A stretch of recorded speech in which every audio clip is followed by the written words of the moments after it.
All right, so I'm just gonna continue to talk a little bit about my grandpa's teachings and how they kind of confused me. This is like around the 2018, 2019 time. So, like, one example is my grandpa kind of taught, like, I asked him what he thought about. This was a while ago. I asked him, like, what he thought about divorces, like all the women getting divorced, and he said, well, it's a step in the right direction. He said because, again, he said their self is an illusion. So he said any relationship is an illusion because it's based around the false notion that there is a self and there is an other, but there is no self and other. There is no thing. So, but my grandpa would say though, so then like I said, when I'm a Marxist leftist, I was like, oh, good, yeah, I like that idea. Then I'll misuse your idea in a way that fulfills my agenda, my aims of destroying the white race. So I was like, yeah, oh yeah, that's a good idea. Yeah, there is no such thing as self and other. So relationships are bad. So we should just like dismantle the family, and Fox News is just white supremacists and they're all about the family and they're just white supremacists. We'd be better off if we just dismantled the family and dismantled all nations and nationalities because, why do people care about their nationality? That's the ego, right, Grandpa? That's the ego. So we should just dismantle all nationalities because when you're in the flow, you transcend the ego, right? That's what I wanted to do, but I didn't realize that was my ego. That was my Jewish ego wanting to destroy, especially the white race. So, and thinking like communism and like no family units would be better. And there's a lot of Jewish people who are famous for being kind of like that. So, that's what I wanted. But my grandpa, though, he would say, yes, it's based off illusion. So divorce is a step in the right direction. But he would say, really, he says, what people do is they have rendezvous with Shirley. That's what my grandpa said. And he said, surely there's more to life than this. So he said, really, what people want is the flow. And he said that getting divorced isn't necessarily the answer, though. So they get divorced. He says what they do is they try to find another functional fit, but it won't work out because he says really what they're looking for is the flow. So, and the flow is transcendence of the self, inquiry, losing the self in projects larger than the self. But it's even beyond that. Ultimately, you want to transcend the self and then you're in the pure awareness. So, but my grandpa was so in one sense, it's like, oh, he's a leftist. He's saying like that divorce is okay, but then at the same time, he's like, well, not really. I'm like, oh, he is a right wing white supremacist. That's the way I was looking at it. So I'm just confused this whole time. I'm like, what is my grandpa? Is he right wing white supremacist or is he left wing communist anti-white? So then, like another thing that confused me was, like one time I asked him what he thought about Genghis Khan because Genghis Khan, when he conquered this people, he told them after he basically slaughtered them, killed the men, raped the women, and he told them before he came there, he said, God sent me to punish you because they were Muslim people. They were like some Muslim people. But Genghis Khan, he followed a different religion, but I forget the name of the religion, but he came down and he told them, Allah told me that I am here to punish you for your sins. And then he just annihilated them. And I asked my grandpa, what do you think about that, Grandpa? Was Genghis Khan expressing dualistic software? Because I wanted to believe that he was just expressing dualistic software, and I wanted to believe that everything was just Darwinism because I wanted to just destroy religion and just think that it's all just Darwinism, and I wanted everybody to mix, and I just wanted to undermine religion and just say, oh, you see, really, what Genghis Khan, he just wanted to spread his genes and. It really wasn't religion that motivated him. It's really just Darwinism. That's what I wanted to believe because I wanted to believe that everything was just Darwinism. And I wanted to, because I was a materialist and I didn't want to believe in religion and spirituality because I thought that was white supremacist and it maintained division. But then my grandpa was like, no, it's actually possible that God did send Genghis Khan to punish people. But I'm like, what? Because I was like, well, but my grandpa would say it wasn't really God though, because my grandpa would say God that's based around dualistic software, a separate being, and that's interpersonal, and that's based around the illusion of separation. My grandpa would say that it's possible those people were not in the flow, those Muslims who he conquered, and therefore they are conquered. That happens, that can happen, and we don't know the dimensions of reality and what's going on under the scenes that cause people. So again, I would think like, oh, well, you're a white supremacist, and oh, so you must think that you're blaming the victim, because again, I'm thinking about the colonizers and the brown people being conquered. I'm like, oh, those are the victims, and they're the good guys, and the white people are the bad guys, but no, this is kind of turning that on its head and saying no, well, possibly the people who are victims are not always the good guys. But I didn't want to believe that, because seeing myself as a Jew, seeing myself as a person of color, I want to believe that the good guys are the victims and the people who suffer. But again, my grandpa's teaching is, why do you glorify suffering? You know, that's the whole, like, Dr. Horace's existential metapsychiatry is, if you're in the flow, you don't have to suffer. You glorify suffering is self-confirmatory. And my grandpa thought that, you know, that was like a kind of like a Jewish thing to like try to glorify suffering. But my grandpa, you know, but I was like, yeah, see, you're a white supremacist. You're just, because the white people don't suffer as much, and you know, because they're actually the evil ones, and the people who suffer are actually the good ones. And but my grandpa, he turns it on its head. Like, no, if you're in the flow, you don't have to suffer. Like, suffering is not something to be. It's not a badge of honor, you know. So my grandpa, so I'm kind of confused. I'm like, is he a left winger, right winger? It seems more like right winger, white supremacist is my opinion. So, but he's continuing to teach me. Okay, and then like one other time, I went to an Orthodox Jewish place, and the rabbi said something about how the Dutch are more oriented toward painting, but the Jews are more oriented toward singing, or something like that. Like some of the Europeans are more oriented toward painting, and then I asked my grandpa, what do you think about that? And my grandpa's like, it could be true, you know, because not everybody is the same. My grandpa says everything is one, but not everybody is the same, and that's a part of the flow. Like, you know, if you're in the flow, you can discern. You could discern. Like my grandpa said that the metaphor of Jesus separating the wheat from the chaff, he said that's separating the truth from the lie, and that's the flow, to see the truth, to discern the truth. So he's like, yes, you can discern that not everything is the same. And like I said, I wanted to believe, like, I was a communist leftist. So I remember my grandpa, one time I went to Kauai, and he gave a sermon, because my grandpa did sermons at that point. This was like 2013. And my grandpa said something about women tend to be more relationship oriented, and that's why they go to church more. And I was like, Grandpa, that's bad. You know, don't make generalizations about women. There's individuals everywhere, because I wanted to believe everybody's individuals, because I wanted to separate the categories. I wanted to dissolve the categories of man and woman and black and white, because I wanted everybody to mix, and I wanted to destroy the white people. But so that kind of influenced my grandpa, but my grandpa at the same time, he'd be like, yes, you know, we don't want to make generalizations, because that's not the flow. Because if you just make generalizations and you don't discern the truth, sometimes generalizations could be true, but you want to discern the truth. So yes, generalizations might not be the truth, but my grandpa would also say, but also sometimes there is differences in reality. And maybe it is true that the majority of Dutch people are better at painting and the majority of Jews are better at music. So I'm like, okay, so he's teaching me that. But then at the same time, my grandpa would confuse me. So a part of the flow and the truth is to see differentiation. But at the same time, my grandpa would say, but also, if you're in the flow, he would say, like, you don't care about your IQ. Because he said, if you worry like, oh, I have a 130 IQ, then you might, you know, get lazy. And you might think like, oh, I don't have to work so hard. But my grandpa would say, if you're in the flow, you just work hard. You just go all out.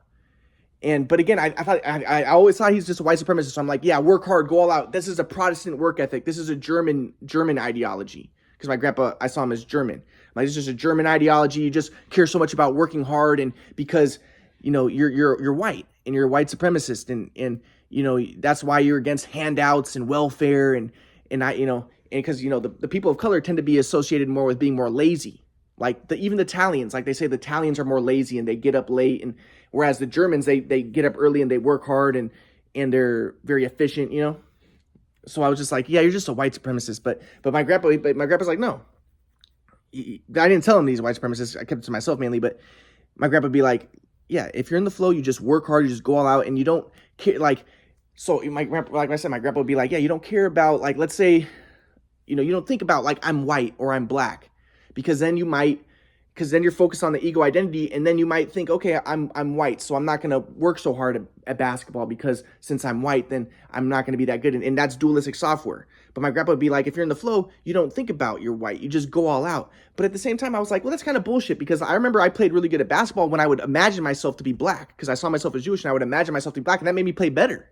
So maybe it could be good to think about an ego identity. But regardless, my grandpa would say, it doesn't matter. Just go all out, lose yourself, be in the flow.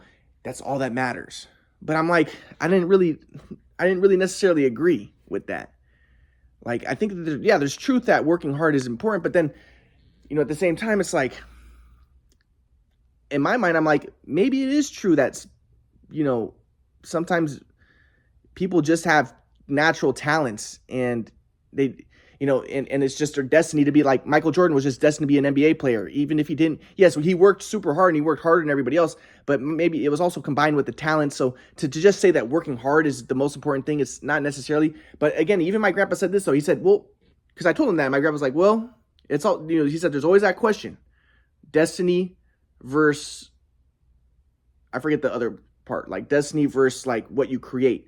But my grandpa was an existentialist. And at the time I didn't understand this, but I will learn this later. But at the time I'll get to when I started to understand his existentialism and why I believe this. But my grandpa's an existentialist, and his whole thing is you take responsibility for everything.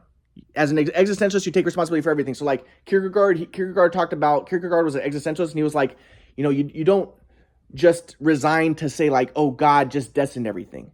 But you take responsibility, and that's why you have to take the leap of faith. You're not saying like, you're not resigning and being like, oh, God's in charge of everything, so I could just sit back and relax. And that's kind of what I wanted to believe with the quadrant model in a way. And that's why my grandpa was so opposed to the quadrant model in a way, because my grandpa's an existentialist. And when I would tell my grandpa, I told my grandpa, I think everything is determined by the quadrant model. And my grandpa was like, oh, so that's what you think. But that's the exact opposite of what my grandpa was about. He's an existentialist, and the whole thing is, even if things are determined, it's best to act as if it's not, and to take responsibility for everything, especially a responsibility for upgrading your software, as my grandpa would say is the most important thing. Which probably would have been good for me, because I had to make the discernment that I was anti-white and move beyond predator-prey dualistic software. But regardless, my grandpa's an existentialist, so he's like, you just take responsibility of upgrading your software and going all out. And part of that is working hard, doing rituals, doing all that stuff. And my other grandpa's big thing is being a part of the anti-entropic reordering function. He says that life is an anti-entropic reordering function. Again, I thought there's just white supremacy. Like, oh, he's so into working because he's just a German, and Germans are into working hard. It's a Protestant work ethic, which came from Germans. I'm like, yeah, you're just white supremacist. But my grandpa's big thing is, yeah, you just work hard. You go all out. You engage in creative projects, and creative projects take you out of the self.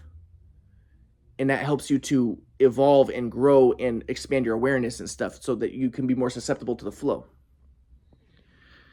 So I'm learning from my grandpa, and again, I'm confused. And like one other thing that my grandpa taught, like I asked my grandpa one time, I was listening to a lecture with him. I played the lecture, and I was calling him on the phone because he was living in Washington at that point.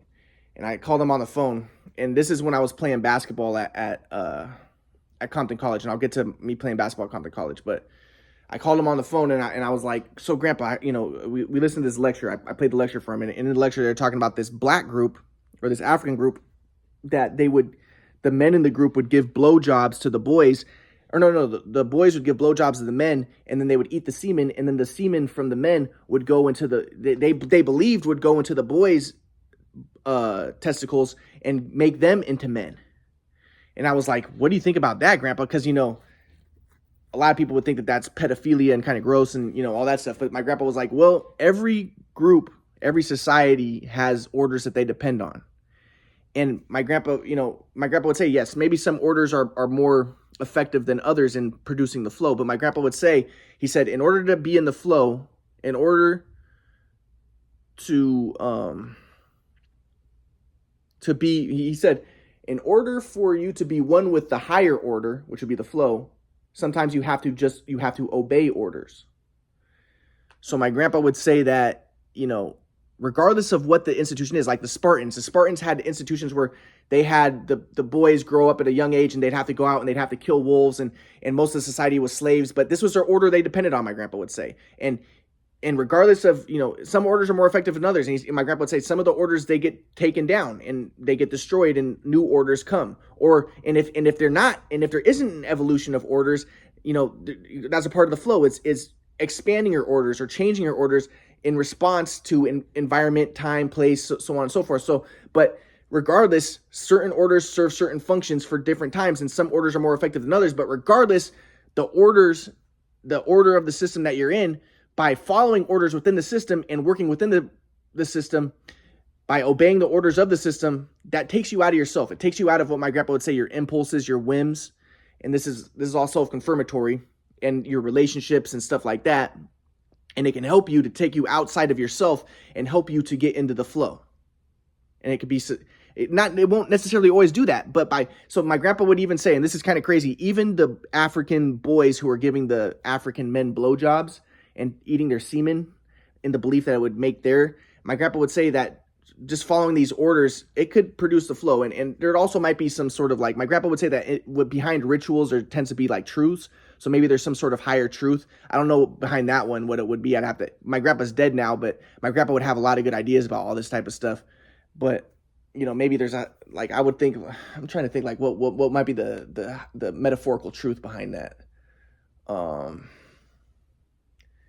Maybe it's just the metaphorical truth that, that we're not all the same, and that there is like people with higher consciousness, and you have to learn from them and grow to become them, and you get from them, and that helps to expand your awareness. I don't know. But regardless, my grandpa, so that's just a wild idea that my grandpa told me about, but he was saying that regardless of the system, people have different systems, different orders.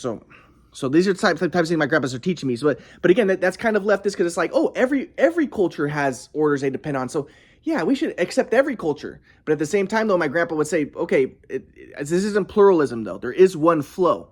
And yes, different systems have different orders that they depend on, but there is one flow. So my grandpa kind of got that idea from Ken Wilber, that pluralism isn't that pluralism's the idea that everybody's equal and everything is everything is fine, everything is good, everything is right. There's infinity flows. But my grandpa would be like, well, there could be a lot of different systems, and some might be more conducive to the flow than others, but regardless, within any of the systems, if you're following the orders, my grandpa even said, even a Satanist, even like a Satan. Okay, I remember one of the things that my grandpa taught me was like, I was reading this thing about a Buddhist thing about this one guy who was cutting off he would kill people, and he was a Kali worshiper. So he would kill people, cut off their, I forget, maybe it was their penises. I forget what it was. And he would cut off their fingers, and he made like necklaces of their fingers as trophies.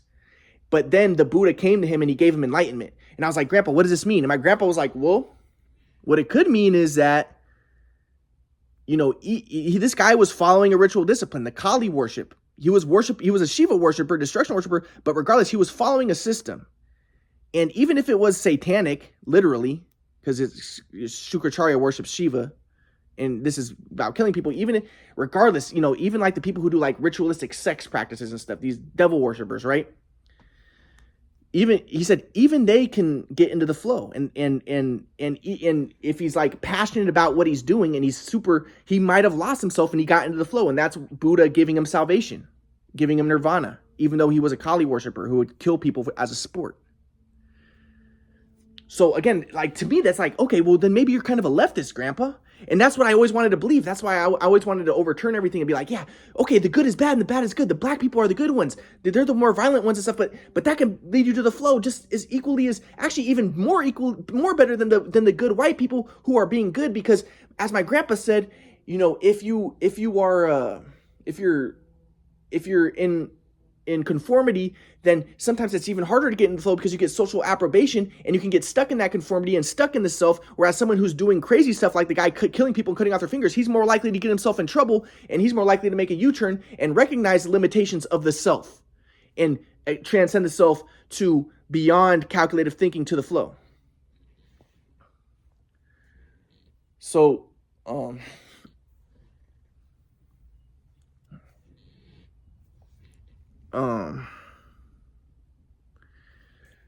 so these are the type of things that my grandpa's teaching me. And like, I'll give like one more example that my grandpa taught me was, I remember there was this woman named Emma Goodman or something. She was a Jewish woman. And I remember this is like 2019. And this is a time when I was becoming more of a right winger. But I asked my grandpa, so Grandpa, what do you think about this woman, Emma Goodman? She was a communist, and she was a Jewish woman, communist, practiced polyamory. And I'm like, yeah, she's a typical Jew who doesn't like the white race, who wants to destroy the white race, communist, Marxist. Now I would recognize her as a Shiva worshiper. And, anti-white. And I was like, she's bad, right, Grandpa? She's expressing dualistic software. But my grandpa's like, be careful not to judge.